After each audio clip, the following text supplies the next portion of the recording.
Hello everyone, आज हम लोग बात करेंगे पोर्टुगीज इन्वेजन की। ये फर्स्ट इन्वेजन था जो हम लोग स्टार्ट करते हैं मॉडर्न पीरियड से, तो हम लोग इसको कवर करेंगे। सबसे पहले हम लोग बात करते हैं पोप निकोलस की। जो पोप निकोलस 5 थे, अगर आपने अभी तक चैनल सब्सक्राइब नहीं किया है तो प्लीज सब्सक्राइब, जिससे कि आप कोई भी वीडियो जो यूजीसी नेट की मैं पढ़ाती जा रही हूँ वो मिस ना करें। And please like and comment and share to your friends जिन्हें भी असिस्टेंट प्रोफेसर बनना है एंड जेआरएफ क्लियर करना है। So let's move on. Pope Nicholas 5 जो थे, उन्होंने हेनरी को एक बुल दिया था 1454 में। सो पोप निकोलस 5 जो थे, उन्होंने क्या दिया था? Henry was basically the king, ठीक है, पोर्चुगल का किंग था वो, he was the king of Portugal. So what did he give to him? तो उन्होंने पोर्चुगल के वो किंग थे और उन्होंने 1454 में एक बुल दिया था कि आप जो हैं वो स्टार्ट कर सकते हैं दूसरी जगह पे एक्सप्लोर करना, एक्सप्लोरेशन स्टार्ट कर सकते हैं। तो उसके लिए पोप निकोलस 5 ने उन्हें दिया था एक बुल, ठीक है। बिकॉज हेनरी जो थे ना, वो बहुत ज्यादा इंटरेस्टेड थे इन सब चीजों में, सो इसकी वजह से उनको ये दिया गया था। Now will talk about the treaty of Tordesillas, right. So treaty of Tordesillas आपकी होती है 1494 में, जो कि ये डिवाइड करती है वर्ल्ड को, इट डिवाइड्स द वर्ल्ड, ठीक है। जो वर्ल्ड था उसको दो पार्ट्स में डिवाइड कर देती है, एक होता है आपका वेस्ट, एक होता है ईस्ट, ठीक है, जो पोर्चुगल एंड स्पेन के लिए होगा। सो एक जो आपका जो ईस्ट का पोर्शन है वो पोर्चुगल ले लेता है, जो वेस्ट का पोर्शन होता है वर्ल्ड का वो आपका ले लेता है स्पेन, राइट। तो इसके बाद हम बात करते हैं, ये एक हमारी चीज हो गई 1497 में, आई एम सो सॉरी, 1497 में। 1487 में क्या हुआ था? इससे पहले 1487 में जो आपके जॉन टू किंग थे, ठीक है, अभी जॉन टू किंग थे 1487 में, और उन्होंने जो बार्थोलोम डायस थे उनके अंडर, सो जब जॉन टू किंग थे उनके अंडर जो बार्थलोम थे, उन्होंने केप ऑफ गुड होप आपका कहाँ पड़ता है? ये आपका इंडिया है, ये सॉरी आपका अफ्रीका मान लो, ठीक है, ये आपका अफ्रीका है, कुछ ऐसे करके अफ्रीका होता है, यहाँ मडागास्कर है, ये इंडियन ओशन है, और ये आपका इंडिया है, श्रीलंका है। सो यहाँ पे आपका एक पड़ता है ये area Cape of Good Hope, इसे आप क्या कहते हो? Cape of Good Hope. तो ये जो केप ऑफ गुड होप था, यहाँ पे तुम्हारे जॉन टू किंग जब थे उनके अंडर बार्थलोम जो थे, बार्थलोम डियास, उन्होंने एक्सपेडिशन रखी थी एंड उन्होंने ये चीज डिस्कवर कर दी थी, जिससे कि लोगों को बहुत इजीली आगे एक्सप्लोर करने का मौका मिला था, so that they can easily explore, ठीक है। नाउ 14 ये वो चीज हो गई 1487 में। अब 1497 में क्या होता है तुम्हारा? इसके अंडर ट्रीटी ऑफ टॉर्डेसिलस के अंडर तुम्हारा पहला एक्सपेडिशन होता है, जिसको वास्को डी गामा लीड करते हैं। कौन करते हैं? वास्को डी गामा, ठीक है। वास्को डी गामा जो होते हैं वो डील इसको करते हैं, अपनी उनकी एक शिप होती है। So just remember the name of the ship, this name of the ship was Sao Gabriel. तो उनकी शिप होती है सौ गैब्रियल की। तो जो वास्को डी गामा होते हैं वो क्या करते हैं? 14 इंपॉर्टेंट डेट है, 1497 में एक्सपेडिशन स्टार्ट करते हैं इंडिया के लिए। और उस टाइम जो किंग होते हैं, सो कौन था उस टाइम पे किंग? किंग था उस टाइम पे इमैनुअल, ही वाज इमैनुअल, ठीक है। एंड सिर्फ और सिर्फ 11 मंथ्स में, जो कि आपका बेसिकली 1498 एक साल हो जाता है ऑलमोस्ट, ये पहुंच जाते हैं मई के टाइम पर, ठीक है। और ये पहुंच चुके होते हैं। और अब्दुल मजीद जो होता है, Abdul Majid, it's an important name, remember करना, ये हेल्प करता है इनको कैलिकट पहुंचाने में। कौन हेल्प करता है? तो अब्दुल मजीद जो होता है वो हेल्प करता है इसकी, वास्को डी गामा की, कि वो कैलिकट पहुंच जाए, राइट। तो वो कैलिकट पहुंच जाए, इसकी ये हेल्प के लिए होता है। नाउ वास्को जो होता है, अब जो कैलिकट होता है, ठीक है, जहां पे ये आए हैं, कैलिकट है, वो किसके अंडर था? वो था जमोरिन के अंडर। सो वहां जो था उधर का किंग वो था जमोरिन, वही कैलिकट को तुम्हारा रखता था, उसके अंडर था, ठीक है। तो फिर यहाँ पे हमने देख लिया कि कैसे आपकी बार्थोलोम डियास ने एक जॉन टूकिंग जो थे उसके अंडर था, लेकिन सबसे स्टार्टिंग तो देखो हेनरी द नेविगेटर से होती है, उसको हेनरी द नेविगेटर कहते थे। एक बार हम लोग क्विकली रिवाइज कर लेते हैं जो चीजें हमने पढ़ी, जिससे कोई कंफ्यूजन ना हो, क्योंकि कुछ किंग्स थे एंड ऑल थे, तो फिर वो हमें थोड़ा देखना पड़ेगा। हेनरी द पोर्चुगल थे, उन्होंने पोप निकोलस ने दिया था बुल, लेकिन उस टाइम कोई एक्सप्लोरेशन ऐसा हो नहीं पाया। उसके बाद बार्थोलोम डियास ने केप ऑफ गुड होप का पूरा एरिया देखा, एंड फिर उसके बाद, ठीक है, जॉन टूकिंग के अंदर बार्थोलोम डियास ने देखा कि Cape of Good Hope, and Cape of Good Hope एक उनका रास्ता बन गया कि वो इंडिया की तरफ जा सकें, ठीक है। फिर उसके बाद वास्को डी गामा जो होते हैं 1497 में ट्रीटी ऑफ टॉर्डेसिलस होती है कि वेस्ट में और ईस्ट में बट गया है देश हमारा, कंट्री हमारी, not the country but the world, या तो वर्ल्ड आपका जो है दो हिस्सों में बट गया है ट्रीटी ऑफ टॉर्डेसिलस के अकॉर्डिंग। तो वास्को डी गामा के अंडर 1497 में साओ गैब्रियल नाम की एक शिप थी, उससे वास्को डी गामा आते हैं और किंग मैनुअल के अंडर होते हैं, 11 मंथ में पहुंच जाते हैं। अब्दुल मजीद मिलता है उनको रास्ते में, एंड वो उनको कैलिकट में जमोरिन यहाँ पे रूल कर रहा था वहां पे कर देता है, ठीक है। वास्को डी गामा जो होते हैं वो यहाँ पे 3 मंथ रुकते हैं, ठीक है। ही स्टेड फॉर 3 मंथ्स, तो कितने मंथ्स तक रुकते हैं? 3 मंथ्स तक रुकते हैं। एंड फिर क्या होता है, 3 मंथ्स में रुकने के बाद वो वापस चले जाते हैं, एंड फिर उनका देखा देखी आता है। अब इंपॉर्टेंट आ जाता है थोड़ा सा, पेड्रो अल्वारेज कैब्रल, ठीक है। सो पेड्रो अल्वारेज कैब्रल आ जाते हैं। अब ये पेड्रो अल्वारेज कैब्रल कौन है? ये 1500 में आते हैं, ठीक है। कब आते हैं ये? 1500 में, याद रखना। वो तो आके वास्को डी गामा चले गए, अब आए हैं आपके कैब्रल आए हैं, ठीक है। तो अब ये क्या करते हैं, ये सीधे फैक्ट्री स्टैब्लिश कर देते हैं। तो first Portuguese factory was the Calicut factory. तो पहली आपकी जो पोर्टुगीज फैक्ट्री थी वो आपकी कैलिकट में ही स्टैब्लिश हुई थी। तो इन्होंने कैलिकट में पहली फैक्ट्री को स्टैब्लिश कर लिया था 1500 में ही। इसकी वजह से क्या हो गया, लोकल्स के बीच में, ठीक है, जो लोकल्स थे एंड ये कैब्रल के बीच में लड़ाई हो गई, एंड इन्होंने पूरा बॉम्बार्ड कर दिया, ठीक है, वो एरिया।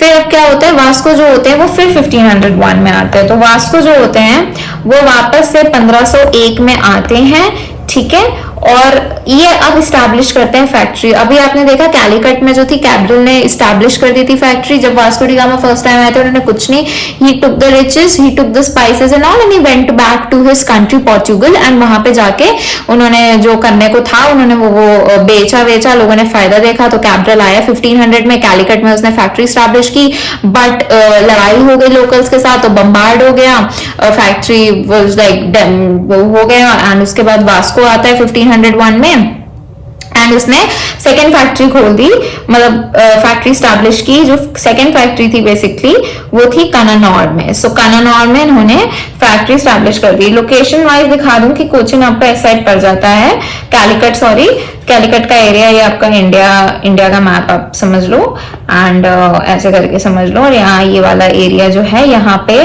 पोर्टुगीज आए थे इस साइड, तो ये थोड़ा सा जानना रहता है आपको ना। थर्ड फैक्ट्री जो थी इनकी वापस इन्होंने कोचिन में इन्होंने अब खोली थर्ड फैक्ट्री। इन्होंने कहाँ पे खोली?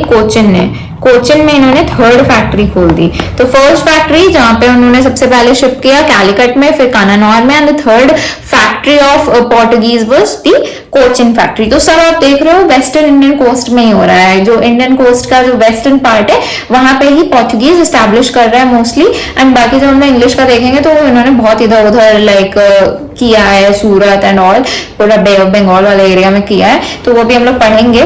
फिलहाल के लिए अभी इधर हमने देख लिया। तो फिर ये बहुत इंपॉर्टेंट आता है कि ये लाइन में पूछ लेगा कि पहली कहाँ पे की, सेकंड कहाँ पे की, थर्ड कहाँ पे थी। तो फिर क्या है? कैलिकट, कानानौर एंड कोचिन, राइट ना। 1505 में जो किंग ऑफ पोर्चुगल था, 1505 में जो तुम्हारा किंग ऑफ पोर्चुगल था उन्होंने अपॉइंट किया गवर्नर की। 1505 से आपका यहाँ पे स्टार्ट हो गया एक प्रॉपर तरीके से वर्क स्टार्ट हो गया, एक प्रॉपर तरीके से एडमिनिस्ट्रेशन स्टैब्लिश हो गया था 1505 तक। अभी तक ये लोग क्या कर रहे थे? सिर्फ फैक्ट्री बना रहे थे, अपना स्पाइसेस वगैरह एंड ऑल एक्सपोर्ट करके अपने जेबें भर रहे थे। नाउ अब इन्होंने क्या किया कि अब हम एडमिनिस्ट्रेशन भी लाएंगे। तो पोर्चुगल ने जो किंग था उसने एक गवर्नर अपॉइंट कर दिया।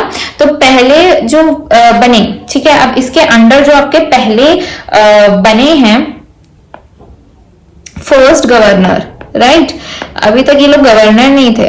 अभी फर्स्ट गवर्नर आया है, वो है फ्रांसिस्को दे अल्मीडा। कौन है? फ्रांसिस्को दे अल्मीडा। ठीक है। अब इन्होंने क्या किया, इन्होंने फोर्ट्रेस बिल्ड कर दी है। इन्होंने फोर्ट्रेस कहां पे बिल्ड किए हैं?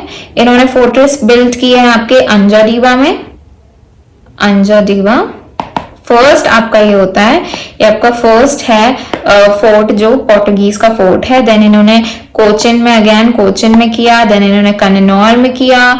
इन्होंने यही सब किलवा वगैरह में इन्होंने फैक्ट्रीज स्टैब्लिश की। तो आप ये देख लेना इन्होंने फैक्ट्रीज कहाँ कहाँ स्टैब्लिश की थी। तो इन्होंने फैक्ट्रीज यहीं यहीं पे स्टैब्लिश की थी, अंजाडीवा, कोचिन, कन्नौर एंड किलवा में ना। बैटल ऑफ ड्यू की बात करते हैं। बैटल ऑफ ड्यू आपका हो जाता है 1509 में। ठीक है। ये इनके अंदर अभी हम पढ़ रहे हैं फ्रांसिस्को दे अल्मीडा के अंदर क्या क्या हुआ है। तो फ्रांसिस्को दे अल्मीडा के अंदर सबसे पहले तो फोर्ट्रेस बने हैं। ठीक है। इनका फर्स्ट काम क्या था? फोर्ट्रेस बनाना। इनका सेकंड काम क्या था? Battle of due. इनके अंदर एक चीज हो गई बैटल ऑफ ड्यू। और ये बैटल ऑफ ड्यू कब हुआ है? 1509 में। Very important date, please mark the date. Battle of Diu is important. So battle of Diu में क्या था आपका? रेड सी में हुआ था। अब ये रेड सी में हुआ था, कहां पे हुआ था? रेड सी में हुआ था। और ये किसके बीच में हुआ था? रेड सी में हुआ था इजिप्ट, ठीक है, इजिप्ट के साथ प्लस गुजरात के साथ। और लड़ कौन रहा था इनके साथ? अल्मीड़ा। तो जो गवर्नर था, गवर्नर की यानी पोर्टुगीज की बेसिकली जो लड़ाई थी वो थी इजिप्ट एंड गुजरातीज के साथ, क्योंकि वो उनका ये सब ट्रांसपोर्ट का था तो इन पर इफेक्ट हो रहा था। तो इसकी वजह से ये लड़ाई हुई थी बैटल ऑफ ड्यू। तो फर्स्ट बैटल आपने देख लिया इनका, बैटल ऑफ ड्यू हो गया था अल्मीड़ा के अंडर जब वो गवर्नर बन गए थे। राइट ना। अभी क्या हुआ, इन्होंने ब्लू वाटर पॉलिसी लॉन्च कर दी। इनके अंडर आ गई ब्लू वाटर पॉलिसी। अब ये ब्लू वाटर पॉलिसी क्या है? ब्लू वाटर पॉलिसी के अंडर, इसको हम लोग कार्टेज सिस्टम भी कहते हैं, कार्टेज सिस्टम। ठीक है, ये कार्टेज सिस्टम भी है।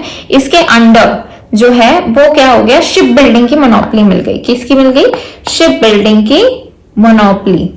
मोनोपोली मतलब कि सिर्फ अभी एक ही इंसान है जो इंडियन ओशन पर शिप बिल्डिंग कर सकता है। वो कौन है? वो है पोर्टुगीज। तो ये ब्लू वाटर पॉलिसी के अंडर था।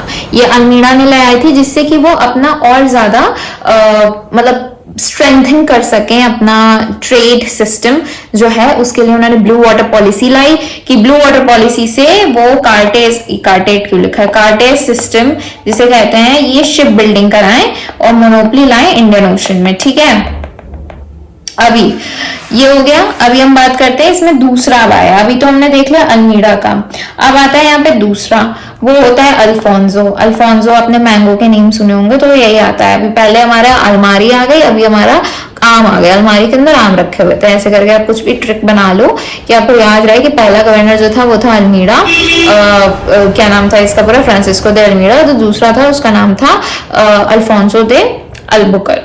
ठीक है, तो फिर इसका नाम लिख देते हैं हम। ठीक है, इसका टाइम पीरियड क्या है? इसका टाइम पीरियड है 1509 से 1515 तक। ठीक है, इसको हम लोग रियल फाउंडर कहते हैं। यही आपका बेसिकली रियल फाउंडर है क्योंकि इसने ही परमिट सिस्टम एक तरीके से दिया था। परमिट सिस्टम क्या होता है?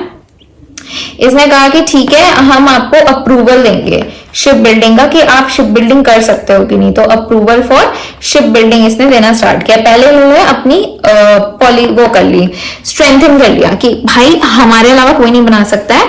तो इन्होंने ले आया अपना वही कार्टेज सिस्टम। ठीक है, तो कार्टेज सिस्टम में इन्होंने मोनोपोली ले ली कि भाई हमारे अलावा कोई नहीं कर सकता है। फिर उसके बाद जब अल्फोंसो है तो अल्फोंसो ने कहा कि भाई परमिट सिस्टम लाते। परमिट सिस्टम में क्या होगा? आपको हमसे परमिशन लेनी होगी कि हम यहाँ पे कर सकते हैं कि नहीं। ठीक है, तो ये चीज हो गई। अब यहाँ पे इन्होंने बीजापुर से, इंपॉर्टेंट चीज है, बीजापुर से गोवा ले लिया। कब लिया है? 1510 में लिया। 1530 तक ये कैपिटल बन जाती है, वो दूसरे के अंडर बनती है, वो नीनो दे कुन्हा के अंडर पड़ती है, जो हम लोग आगे पढ़ेंगे। लेकिन मैं यहाँ पे बता दे रही हूँ कि ये बीजापुर जो था ये गोवा का ये 1510 में उनको हो गया। इन्होंने सती वगैरह सिस्टम अबॉलिश किया, he abolish sati in that area जहाँ पे उनका था गवर्नरशिप। इन्होंने टोबैको एंड कैशू वगैरह जो थे वो न्यू क्रॉप्स इंडिया में इंट्रोड्यूस करा दी। इसीलिए आपको पता है गोवा की जो कैशू वगैरह, नट्स वगैरह, टोबैकोज है, ये बहुत फेमस है। ये इसी के हैं क्योंकि ये इन्होंने अल्फोंसो जी जो थे, जो खुद एक क्रॉप है, एक काइंड ऑफ क्रॉप है, उन्होंने क्रॉप भी इंट्रोड्यूस किया। आप ऐसे याद करके रिमेम्बर कर सकते हो, ठीक है।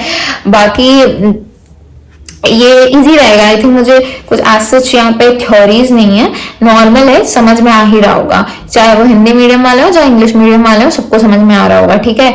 Now many Portuguese stayed India and married. बहुत सारे पोर्टुगीज ने इस टाइम पे आके शादी वादी करना स्टार्ट कर दिया था। यहीं पे इन्होंने अपना वही बनाना स्टार्ट कर दिया था, एक प्रॉपर सोसाइटी काइंड ऑफ, ठीक है, अपने लिए। नाउ तो हमने देख लिया अल्फोंसो दे अल्बुकर्क के टाइम पे 1509 से 1515 इनका टाइम पीरियड था। इन्होंने परमिट सिस्टम लॉन्च किया, इन्होंने सती अबॉलिश किया, इन्होंने बीजापुर से गोवा ले लिया एंड कैसोड एंड टोबैको एंड कैशू को लॉन्च किया।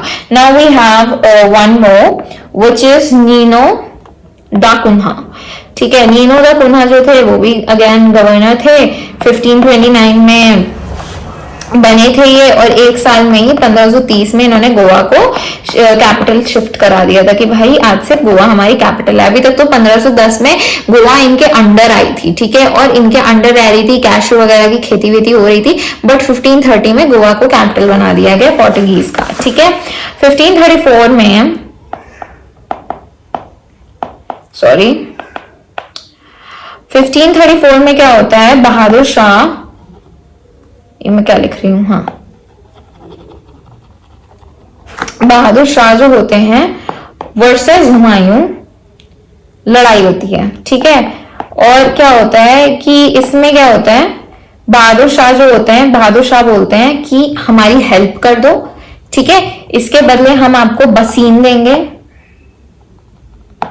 एंड आपको दीव का एरिया देंगे, ठीक है। बहादुर शाह की हेल्प कर दिया जाता है, लेकिन क्या होता है 1535 में जब जीत जाते हैं ये, तो कुन्हा को क्या मिलता है, दीव का एरिया मिल जाता है, ठीक है। बसीन का एज प्रॉमिस नहीं मिलता है। अब क्या होता है 1536 में हुमायूं जो होते हैं, वो लड़ाई हो रही होती है ना, तो हुमायूं तो अपना हटा लेते हैं, विड्रॉ कर लेते हैं। बैड रिलेशंस की वजह से हुमायूं जो होते हैं वो विड्रॉ कर रहे होते हैं शाहजहां एंड पोर्टुगल के लिए।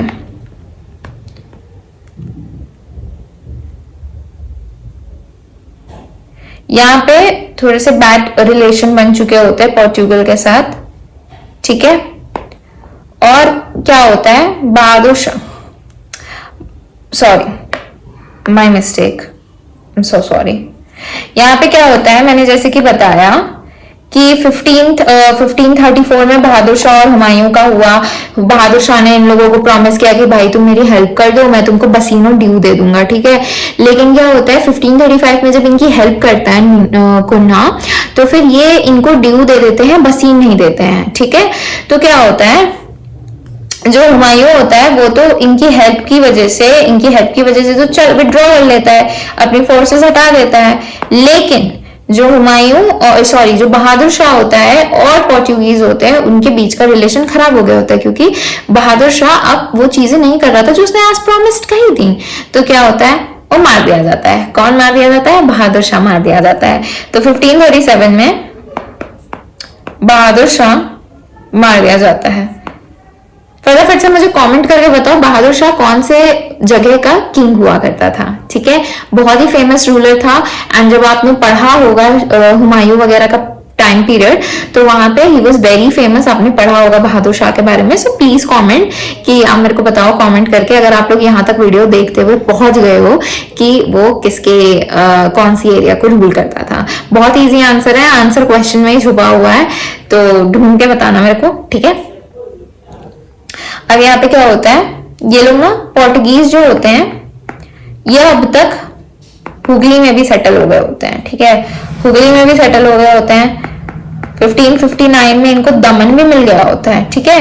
1559 तक पहुंचते पहुंचते इनको दमन मिल गया है, इनको हुगली का एरिया मिल गया है। तो आप देख सकते हो, जब हम मैप देखते हैं इंडिया का, तो ये वाला हम देख रहे हैं। तो यहाँ पे आपको हुगली वाला पोर्शन इनको मिल गया है, ठीक है। इनको इधर का जो पोर्शन है, ठीक है, ये कालीकट, जमोरिन, गोवा वाला पोर्शन, ये वाला, ठीक है। एंड आपका दमन वगैरह वाला एरिया, दमन, दीव, बसीन, ये वाला। तो ये इनके कुछ एरियाज थे, हॉटस्पॉट्स थे जो आपको पते होने चाहिए, ठीक है। तो ये इधर इतने में आपका पोर्टुगीज एम्पायर जो था वो अभी तक फैल चुका था। नाउ एरियाज ऑफ कंट्रोल, आपने देखा लास्ट में इनको 1559 में क्या मिल गया, दमन मिल गया। अब एरिया ऑफ कंट्रोल क्या थे इनके पूरे दमन से लेके गोवा तक, मींस दमन से लेके पूरा गोवा का जो एरिया था वो इनके अंडर था, एक्सक्लूडिंग महाराष्ट्र वाला पोर्शन नहीं, बट ये जो पतली सी कोस्टल एरिया है वो एरिया इनका, ये लाइक दमन, ये लाइक गोवा। तो ये वाला पोर्शन जो था इनका कोस्ट का पोर्शन, ये पूरा इनके पास चला गया था, ठीक है। अभी इनके और एरियाज क्या थे, दमन हो गया, मैं एक जगह लिख ही देती हूँ एक्चुअली मैप कंस्ट्रक्ट करके, गिव मी अ सेकेंड।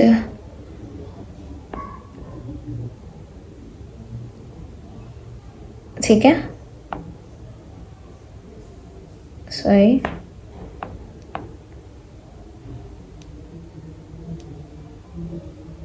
तब से सोच रहे हो कि मैम कितना गंदा गंदा सा मैप बना रहे हैं। मैं कहा ठीक है, थोड़ा सा ढंग का बना देती हूँ। ये मैप है, ठीक है। इसका कौन कौन सा एरिया आ गया, कर्नाटका का थोड़ा सा पोर्शन, थोड़ा सा केरला का पोर्शन हम ले लेते हैं, हम लिख लेते हैं यहाँ पे।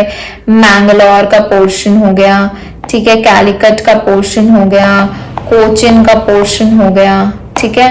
आपका आप देख ले रहे हो आराम से, ये देख ले रहे हो, कन्नौर का पोर्शन हो गया। आप ये लोग ना, आप लोग एक मैप में इसको मार्क भी कर देना कि कौन कौन से स्टेट्स में है ये, ठीक है। दमन हो गया, आपका गोवा हो गया, आपका हुगली हो गया, ठीक है। तो ये कुछ पोर्शंस वगैरह हैं जहां पे ये आपके थे, ठीक है। इनकी मिलिट्री पोस्ट भी थी। अब इनकी मिलिट्री, अभी तक हमने देखा ये इनका पूरा का पूरा कंट्रोल का एरिया था, बट इनका एक वो वाला भी एरिया था, मिलिट्री पोस्ट एंड सेटलमेंट भी था, जो कि आपका था चेन्नई में सेंट होम इनका जो था वो इनका मिलिट्री एरिया हुआ करता था। क्या हुआ करता था इनका मिलिट्री एरिया, एंड ये आपका कहां पे था, चेन्नई में, ओके। और कहां पे था इनका, यहाँ आंध्र प्रदेश में नागपट्टनम। मैं इसको कलर चेंज कर देती हूँ, ठीक है, एक second, give me a second, right. मैं इसको कौन सा कलर कर दूं, रेड कर देती हूँ क्योंकि मिलिट्री थोड़ा area, oh shit, give me a second. Military area का मैं ना थोड़ा सा रेड सा कर देती हूँ। ये आपका कौन सा एरिया हो गया, ये आपका हो गया सेंट होम चेन्नई, ठीक है। ये आंध्र प्रदेश में आपका हो गया नागपट्टनम, एंड आपका ये थोड़ा सा हुगली वाला पोर्शन था, तो ये हुगली लिखा हुआ है मैंने ऑलरेडी। तो ये आपके जो थे ये मिलिट्री पोस्ट थे, ये जो आपको रेड में दिख रहे हैं आपके मिलिट्री पोस्ट थे, एंड जो आपको व्हाइट में दिख रहे हैं वो आपके इनके एरियाज ऑफ कंट्रोल थे कि यहाँ पे ये थे, राइट। ये आप देख लेना आराम से कि कौन से एरियाज कौन कौन से स्टेट्स में, प्रेजेंट स्टेट्स में आते हैं, और इनके प्रेजेंट में नेम क्या है वो भी आप देख लेना। जैसे कि कैलिकट एंड ऑल, इन सब के आप एक बार देख लेना अगर नेम चेंज हुए हैं कि नहीं हुए हैं कि सेम है, तो ये आप देख लेना। अब ये इंडिया कब लेफ्ट करते हैं, they were the first one to come to India and they were the last one to leave the India, right? So they left India in 1961 even after the independence of India, ठीक है। तो India के independence के बाद भी there was like 10-20 years के gap तक they were still here, and उसके बाद वो गोवा वगैरह कुछ का एरिया कंट्रोल कर रहे थे, उसके बाद they left India properly in 1961, right. अभी इसका जो एडमिनिस्ट्रेशन था एक बार हम देख लेते हैं। एडमिनिस्ट्रेशन में इसके एक वॉइस रॉय होते थे, एंड उसके नीचे इनके होते थे वेदोर फेजेंडा जो होते थे वो आपके रेवेन्यू के लिए एंड कार्गो के लिए एडमिनिस्टर करते थे। ये रिलीजियसली इंटॉलरेंट थे, इनका काम था मिशनरीज लगाना, अपने धर्म का प्रचार करना, ठीक है। तो इनका काम आपने देख लिया, they were religiously intolerant, right. Now in September 1579, just mark, it's a very important thing, right? 1579. Now tell me 1579 के टाइम पे कौन था मुगल्स में? आपको देखना पड़ेगा कंटेम्प्रेरी में कौन कौन चल रहा है according to the time period of the governors, ठीक है? तो आप देखते रहो 15 अलमीरा के टाइम पे कौन था मुगल शासक, आप देखते रहो कि कुन्हा के टाइम पे कौन था, बीजापुर का राजा कौन था जब गोवा से, ये क्वेश्चंस भी आप देखते रहो, ठीक है? तो फिर इस टाइम चलो बताओ 1579 में कौन था? 1579 में अकबर था। Akbar was the Mughal king, ठीक है? अकबर था आपका मुगल किंग। एंड आपको पता ही है he was so much religiously tolerant कि वो बैठ के पूरी इबादत खाना एंड ऑल में डिस्कशंस एंड ऑल उसको बहुत पसंद हुआ करते थे। तो फिर उसने स्पेशली जेसुइट्स मंगवाए थे, ठीक है? तो सबसे पहले जो था वो गया था रोडोल्फो एक्वाविवा, ठीक है? एक्वाविवा एंड एंटोनियो मोंजेरेट, ठीक है? एंटोनियो मोंजेरेट, ये जो थे ये गए थे 1580 1579 80 के अराउंड गए थे। एंड उस टाइम जो थे आपके अटाडे जो थे, लुई अटाडे जो थे वो आपके वॉइसरॉय थे। वॉइसरॉय किसके थे? पोर्चुगीज गवर्नरशिप के वही जो थे वो थे, ठीक है? इस टाइम तक इनका administration was into viceroy and this fazenda and all. So उसमें जो वॉइसरॉय थे जब इन्होंने भेजे थे अपने जेसुइट मिशन भेजा था to Akbar's court, it was Luis Ataide, ठीक है? अटाडे। सो आपने देखा 1592 में जब इन्होंने सेकेंड जेसुइट मंगाई, किसने? अकबर जी ने। इनको बहुत मजा आता था लोगों को रिलीजियसली लड़वाना, ठीक है? फिर उसके बाद क्या होता है 1595 इज इंपॉर्टेंट अगेन। 1579 या 1580 में फर्स्ट टाइम जो था वो भेजा गया था जेसुइट मिशन। 1580 में it was basically the last Jesuit mission and it was sent to Lahore for your information. Lahore में उस टाइम तक अकबर की कैपिटल बन चुकी थी, तो लाहौर में भेजा गया था। और इसके मिशन में गए थे आपके जेरोम जेवियर गए थे एंड इमानुएल पिनहीरो गए थे। सो कौन गए थे? इमानुएल पिनहीरो एंड जेवियर गए थे, ठीक है? एंड 1606 में जहांगीर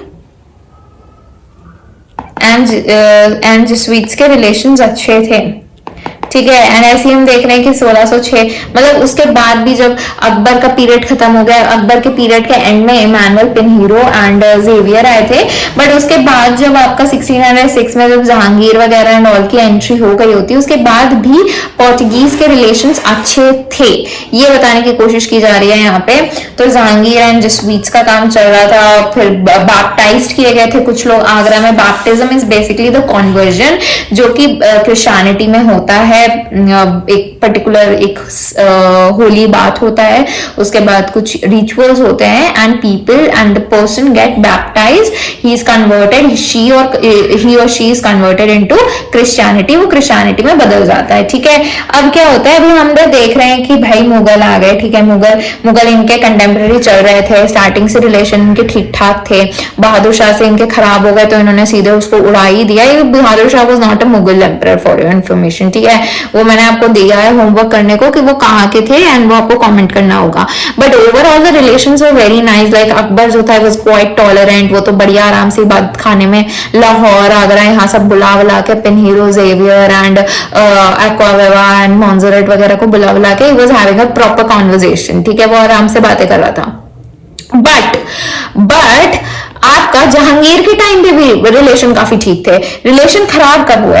रिलेशन खराब तब हुए जब जहांगीर के स्टार्टिंग पॉइंट में ठीक थे, लेकिन जब आती है इंग्लिश, जब ब्रिटिश एंट्री होती है, जब विलियम हॉकिंस आते हैं, विलियम हॉकिंस आ जाते हैं, यही 1608 में आ जाते हैं। हेक्टर नाम की एक शिप होती है और डायरेक्ट ये सूरत आते हैं, ठीक है?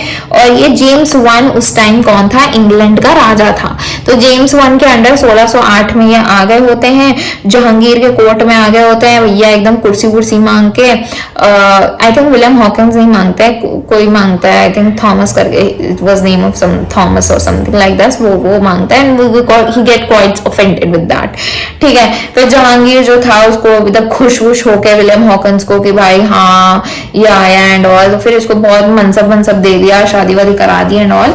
तो ये सब चीजें चल रही थी इसके टाइम पे। तो भाई इंग्लिश के आने से दबदबा जो था पोर्टुगीज का वो थोड़ा सा हिल गया, ठीक है, विलियम हॉकिंस के आने की वजह से। फिर कैप्टन आ जाते हैं, ठीक है, कैप्टन आ जाते हैं 1612 में। वो क्या करते हैं, पोर्टुगीज की शिप, वो ड्रैगन से आता है, ठीक है, ड्रैगन उसकी शिप का नाम था, और ये सीधे सीधे पोर्टुगीज के dragon was the ender and he defeated the Portuguese. तो पोर्टुगीज को डिफीट कर दिया, वो भी नावल उसमें। वो बहुत ज्यादा जहांगीर के लिए was very surprise, was very impressed with the English कि वो आए हैं एंड देयर वाज समथिंग जो कि मतलब पोर्टुगीज के लिए थ्रेट बन सकती है। सो ही वाज वेरी की ओ माय गॉड की बहुत बढ़िया है कि हाँ बहुत बढ़िया, मतलब वो पोर्टुगीज का दबदबा जो था वो कंपैरेटिवली काफी घट गया इंग्लिश के कदम रखते ही। जेम्स वन की बात हो रही है, अभी तो कंपनी स्टैब्लिश, अभी तो कंपनी आई ही नहीं है, जब आएगी तब तो अलग ही है, तब तो पोर्टुगीज का मतलब ऐसे ही चलता रहता है। वो फिर वैसे भी उनका कन्वर्जन वगैरह था, उनका इतना वो ट्रेड एंड ऑल से ज्यादा उनका दोनों ही में था, ठीक है। तो एडमिनिस्ट्रेशन एंड पॉलिटिकल पावर्स लेने का उनको इतना कोई इंटरेस्ट नहीं था, उनको बस अपना नॉर्मली रिलीजियसली अपना एक्सपांशन करना था एंड उनका काम था कि हमें अपने स्पाइसेस एंड ऑल वहां जाके बेच के ज्यादा अपना प्रॉफिट वगैरह कमाना है। उनका कोई वो पॉलिटिकल लीडरशिप एंड ऑल लेने का नहीं था, इसी की वजह से शायद 1961 तक वो इतनी लेट गए हैं। बट हम बात कर रहे थे यहाँ पे दबदबा इनका घट गया। 1579 में क्या होता है, इन 1579 एक पोर्टुगल फरमान मिलता है इनको कि आप बंगाल के पास आके शिफ्ट हो जाओ, ठीक है। आप बढ़िया सॉल्ट वगैरह मैन्युफैक्चर करते थे और टोबैको पे ड्यूटी वगैरह लेते थे। कौन लेते थे, पोर्टुगीज लेते थे, ठीक है। फिर क्या होता है, ट्रेडर्स एंड स्लेव ट्रेड हो रहा था, जिससे कि शाहजहां के बीच में टसल हो गई। कुछ तो ऐसा सीन था कि शाहजहां की बीवी को के किसी स्लेव को इन्होंने परेशान वगैरह इन्वॉल्व किया था, इसकी वजह से इनकी टसल हो गई थी शाहजहां के साथ। तो शाहजहां तक आते थे रिलेशंस वो डेटेरिएटिंग, खराब होने लगे। मतलब जहांगीर के टाइम पे तो दबदबा ही इनका हट गया था क्योंकि वो इंग्लिश की एंट्री हो गई थी, ठीक है। लेकिन शाहजहां में जब इनका वो फरमान वगैरह के अकॉर्डिंग ये हुगली वगैरह में जाके सॉल्ट मैन्युफैक्चर करने लगे, टोबैको पे ड्यूटी लगाने लगे एंड स्लेव ट्रेड वगैरह इन्होंने स्टार्ट कर दिया हुगली की साइड, मींस ये वाले पोर्शन में। पोर्टुगीज जैसे ही आए तो शाहजहां के साथ इनका पंगा हो गया because of that slave thing and इसकी वजह से पोर्टुगीज जो थे आपके फ्ली कर गए, राइट। तो इसके साथ हमारा पोर्टुगीज का एक्सपेंशन खत्म होता है। इनका यही इतना पोर्शन है जो आपको जानने वाला है। इसके अलावा एज सच पोर्टुगीज ने कुछ किया नहीं है। जैसे कि हमने बात की थी कुछ इंपॉर्टेंट चीजों की जो आपने देख लिया होगा, फर्स्ट 3 फैक्ट्रीज, फोर्ट्स याद रख लो आप, गवर्नर के नेम और उनके अंडर क्या हुआ था वो याद रख लो, एंड ये कैसे इनका ये हारे वगैरह हैं, अपने फेवर वगैरह इनका मुगल्स के साथ क्यों खत्म हुआ, एंड जो जेसुइट्स गए थे उनके बारे में बात कर लो। बस इतना ही काफी है। उसके अलावा पोर्टुगीज में इन्वेजन में और आपको एक्स्ट्रा पढ़ने की कोई जरूरत नहीं है। आप प्लीज इस वीडियो को एक बार और सुन लेना। If you are revising it's well and good, but if you are learning for the first time आराम से सुन लो, फिर उसके बाद एक बार नोट मेकिंग साथ में कर लो एंड देन आपका ये इससे ज्यादा कहीं कुछ नहीं आ रहा है इसमें से, सब आपका पोर्टुगीज इन्वेजन खत्म हो गया है। नेक्स्ट इसके बाद हम लोग नेक्स्ट क्लास में पढ़ेंगे, कल की क्लास में पढ़ेंगे डच इन्वेजन, ठीक है। डच इन्वेजन में हम जान जाएंगे कि डच वगैरह का क्या हुआ था, फिर ऐसे ही हम लोग फ्रेंच इंग्लिश सब एक एक कवर करेंगे। ये आप मेरे को कमेंट करके बताइएगा कि फर्स्ट लाइन से मेरे को बताइएगा कौन कौन सी कंट्रीज इंडिया में आई, जैसे पोर्टुगीज, डच, इंग्लिश, फ्रेंच, कौन कौन सी लाइन वाइज आप बता दो कौन सी आई एंड उनका सीक्वेंस बता देना जैसे जैसे इंडिया से ये लोग निकली हैं। हिंट ये है कि पहले पोर्टुगीज आई थी एंड लास्ट में ही पोर्टुगीज लीव की है। उसी तरीके से आपको बाकी का भी बताना होगा कि पहला, दूसरा, तीसरा, चौथा मतलब पोर्टुगीज के बाद कौन आए थे एंड उसके बाद लीव करने में भी फर्स्ट, सेकंड, थर्ड, फोर्थ कौन लीव किए थे, ठीक है। आप ऐसे बता देना, इससे आपको भी याद रहेगा एंड इजी रहेगा, ठीक है। तब तक के लिए कल मिलते हैं। Goodbye, good night. Subscribe to my channel, share, like and comment.